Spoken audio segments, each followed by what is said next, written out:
নমস্কার, আমি অ্যাস্ট্রোলজার সৌগত চ্যাটার্জি।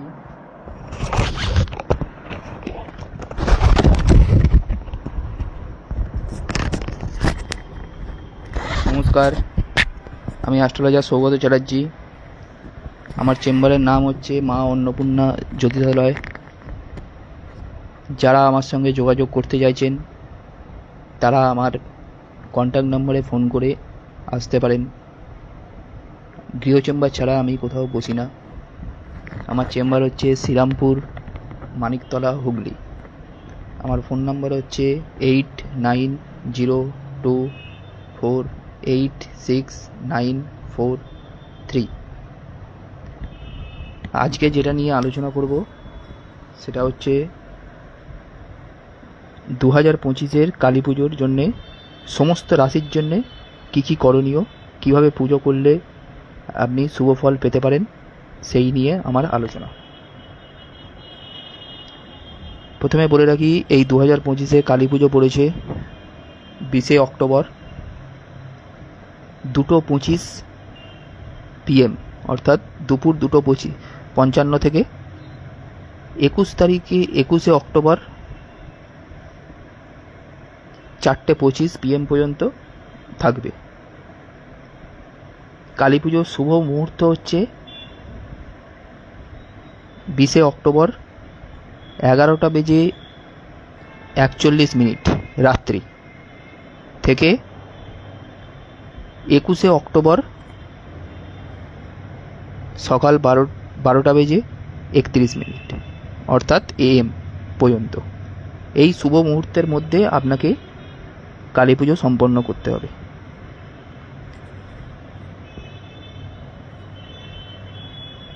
এইবার চলে আসি মেন আলোচনায়।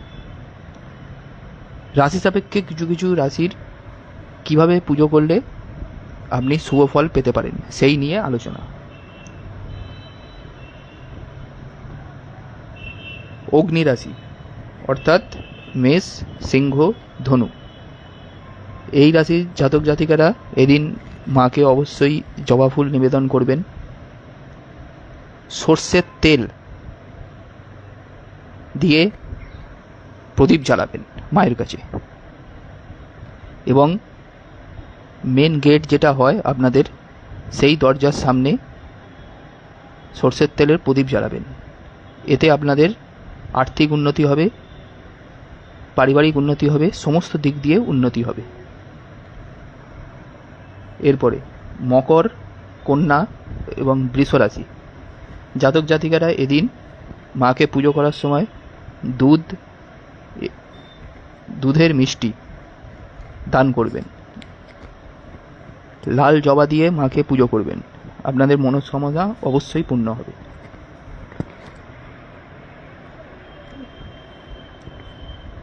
এরপরে মিথুন, তুলা এবং কুম্ভ রাশির জাতক জাতিকারা এদিন কর্পূর দিয়ে আরতি করবেন মাকে মিষ্টি ফলমূল প্রদান করবেন, এবং জবা ফুল সঙ্গে সাদা ফুল আপনাদের রাশির জন্যে এটা গুরুত্বপূর্ণ। লাল জবা এবং সাদা ফুল নিবেদন করবেন। এবছরে আপনাদের জন্যে এই এক গুরুত্বপূর্ণ নিয়ম। এরপরে কর্কট, বৃশ্চিক এবং মীন রাশি জাতক জাতিকারা এদিন চাল দিয়ে তৈরি মিষ্টি মাকে নিবেদন করবেন। মায়ের কাছে একটি কড়ি রাখবেন, সেই কড়ি দিয়ে মাকে পুজো করবেন, এবং পুজো শেষে সেই কড়িটি আপনার ক্যাশ বাক্সে বা আপনার কাছে রেখে দেবেন। এতে আপনাদের আর্থিক উন্নতি হইবে।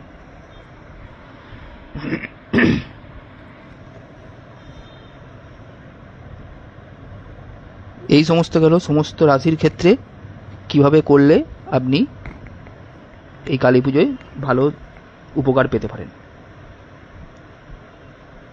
এইবার চলে আসি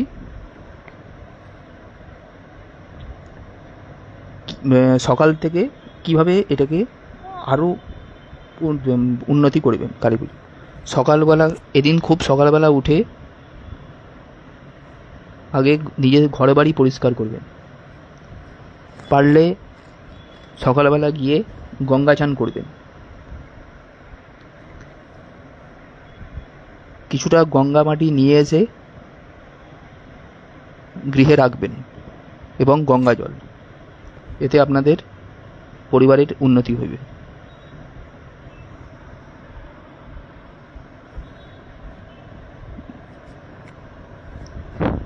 আজকে কিছু তান্ত্রিক বিধি নিয়েও আলোচনা করব। সেটা হলো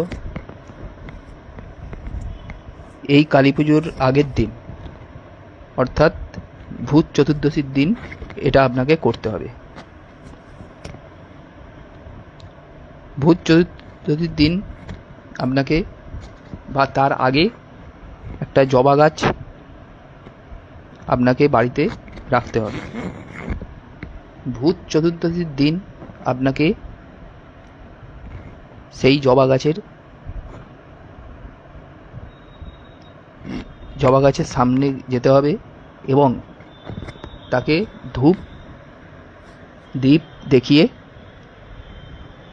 তাকে আহ্বান জানাতে হবে যে তোমাকে আমি এই কাজের জন্যে আমি তোমার শিকড় নিতে চাই এবং আমার মনোবাসনা যেন পূর্ণ হয়।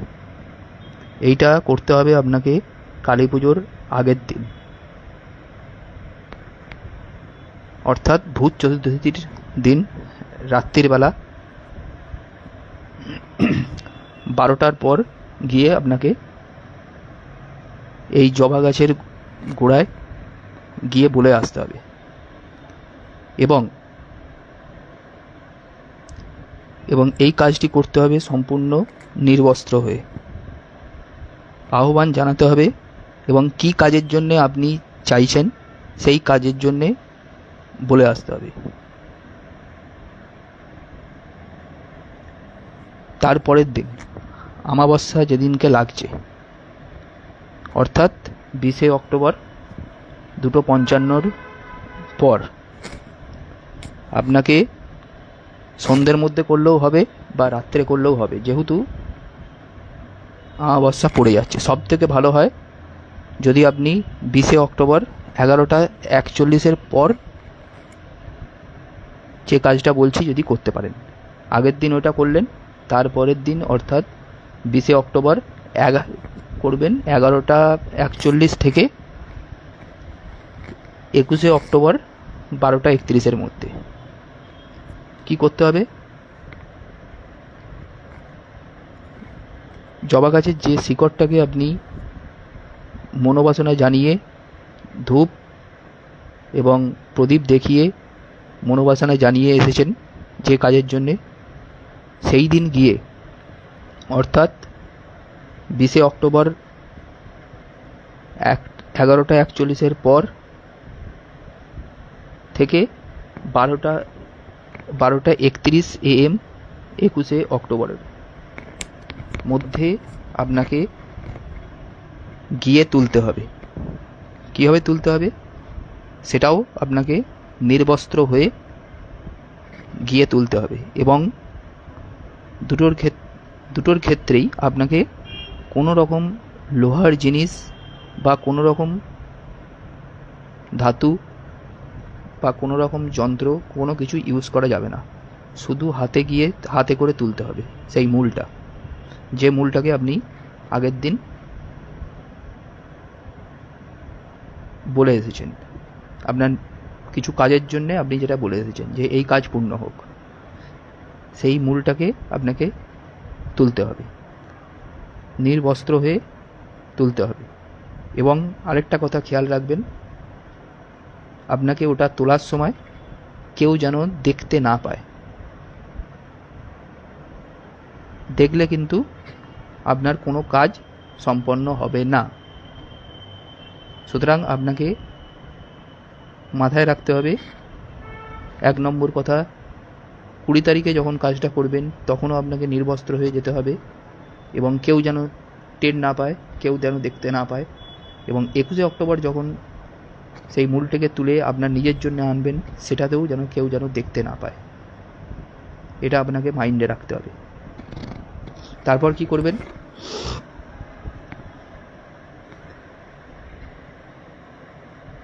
তুলে আনার পর কোনো মন্দিরে গিয়ে পুরোহিতকে দিয়ে, বা আপনি যদি কালী মন্ত্রে দীক্ষিত থাকেন তাহলে সেই মূলটিকে অভিমন্ত্রিত করতে হবে। মিনিমাম 108 বার কালী মন্ত্র জপ করে, কালী বীজ মন্ত্র জপ করে আপনাকে সেটা অভিমন্ত্রিত করতে হবে। যে উদ্দেশ্য, তারপর আপনি যে উদ্দেশ্যের জন্য পড়ছেন মনে মনে বলে হাতে অথবা গলায় ধারণ করতে হবে। আমি 100% শিওর আপনার কাজ অবশ্যই পূর্ণ হবে।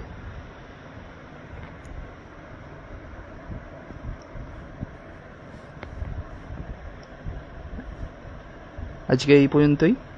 যদি আপনাদের ভিডিওটা ভালো লেগে থাকে তাহলে লাইক, শেয়ার, কমেন্ট অবশ্যই করবেন। আর যারা আমার সঙ্গে যোগাযোগ করতে চাইছেন, আমি গৃহ চেম্বার ছাড়া কোথাও বসি না। আমার চেম্বার হচ্ছে Serampore, Hooghly, Manik 540 GT road, Anand plaza flat number 406, 3rd floor. আমাকে ফোন করে আপনারা আসতে পারেন। আমার ফোন নাম্বার হচ্ছে 8902486943। আমি আরেকবার বলে দিচ্ছি, 8902486943। এই নাম্বারে যোগাযোগ করে আপনারা আমার সঙ্গে যোগাযোগ করতে পারেন। ধন্যবাদ সবাইকে। যদি ভিডিওটা ভালো লেগে থাকে তাহলে শেয়ার, কমেন্ট অবশ্যই করবেন। Thank you.